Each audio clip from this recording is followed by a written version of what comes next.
Welcome back to 3 Zen this morning. When we returned to our home bases from our pilot instructor training school, we were typically assigned a buddy IP for the first 6 months that we were flying on the line. Now, a buddy IP was more or less a mentor.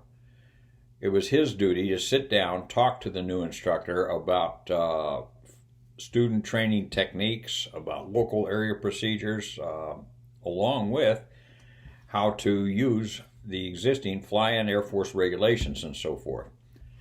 I had a great buddy IP, a fellow named Jay, and we spent hours and hours on student training and techniques and so forth.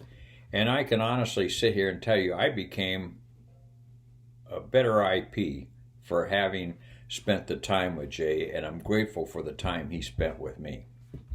At any rate, I'd been talking to Jay about W1. Now, W1 was kind of bouncing along through the program. The only problem is he was bouncing along the bottom of the program, just barely hanging on, if you will. There were days I got in the airplane with W1, and I wasn't sure whether I was flying with a future fighter pilot or I was flying with Picasso. In actuality, W1 was not a bad pilot on the days he decided he wanted to fly.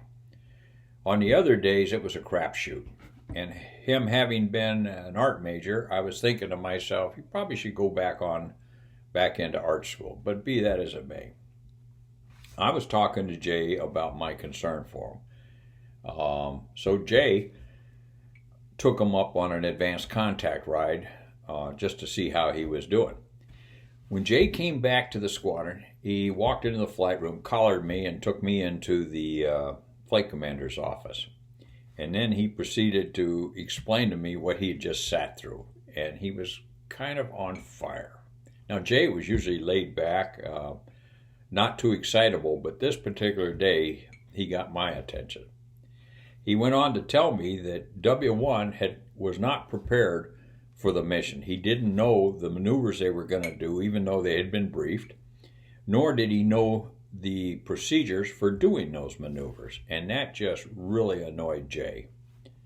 So we were sitting there talking about him, and we heard this loud slam in the hallway of a locker door slamming. Now, at this point, I need to break the story a bit and give you some background here. When we would come in from a flight, we would typically come into the chute room, clean out our helmets, our oxygen masks with alcohol and so forth, hang up our chutes and our G-suits and our parachutes, and then hang up our helmets.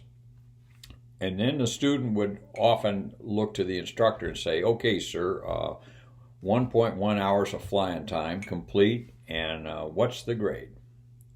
So on this particular day, when W1 went through that drill, Jay looked at him just totally disgusted. And he said, "Look," he said, "you were in the airplane with me." He said, "You know what we sat through." He said, "You grade it yourself." Okay, so W1 heads down to the soft desk, the supervisor flying desk. Jay comes in, collars me, and he's going through what he just sat through when we heard this loud bang of the locker door. At that point, W1 walks by the flight commander's office, and Jay calls out to him, "Hey, W1, come here a minute." So he walks back in. He comes into the flight commander's office, and Jay says, "What grade did you give yourself?" And the kid looks at him, he says, "Sir," he says, "I pinked myself." Now, a pink is a holdover from the old days, even older than I am, back when they used to write the grades in the grade books. They always would highlight the unsat in red ink, and then over time it would fade, so it became a pink. Colloquially, you pinked the ride, you failed the ride. So this kid standing there that day, he says, "Sir," he says, "I pinked myself." Both Jay and I were splitting a gut at that. But Jay dismissed him in the flight room and said, I'll be in shortly. At which point we closed the door and then we could both let loose. It was one of the funniest things I'd ever seen. So come back again. I'll have another story for you. Take care.